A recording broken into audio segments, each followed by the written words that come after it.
জোয়ারের সময় বকখালি বিচের যে দৃশ্য সেটা দেখার ইচ্ছে আমার অপূর্ণই থেকে গেল। কারণ বকখালি পৌঁছতে পৌঁছতে দেখি জোয়ারের জল অনেকটা নিচে নেমে গেছে, ভাটা শুরু হচ্ছে আস্তে আস্তে, সেজন্যই আর দেখা হলো না। তো আশা করি পরে কোনো সময় আমি এই দৃশ্যটা দেখতে পাবো।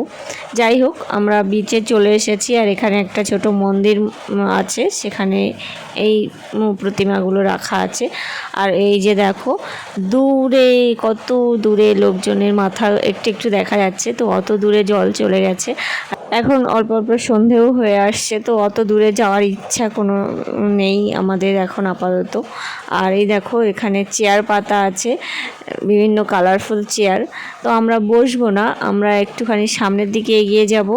ওখানে একটা ঝাউবন আর যে দেখতে পাচ্ছ দূরে, ওই জায়গায় একটা মন্দির আছে ছোট, তো সেটার দিকেই আমরা এগোচ্ছি। আর যেতে যেতে দেখো এই জলের ওপারে যে বীজটা আছে সেখানে কিন্তু লাল কাঁকড়া ঝাঁকে ঝাঁকে রয়েছে।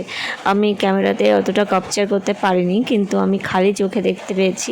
আর আমরা এর আগে যে বীজটাতে গিয়েছিলাম দুপুরে, সেই বীজটাতে কিন্তু লাল কাঁকড়া ছিল, দারুণ দেখায়, দারুণ, কিন্তু ক্যামেরা তখন আমার সাথে না থাকায় আমি ক্যাপচার করতে পারিনি।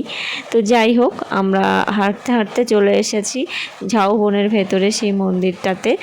আর দেখো কীরকম অন্ধকার অন্ধকার, মানে একটা পরিবেশ তৈরি হয়েছে। একে সন্ধে নামছে, তার উপরে এই গাছপালার মধ্যে দিয়ে আরোই অন্ধকার লাগছে।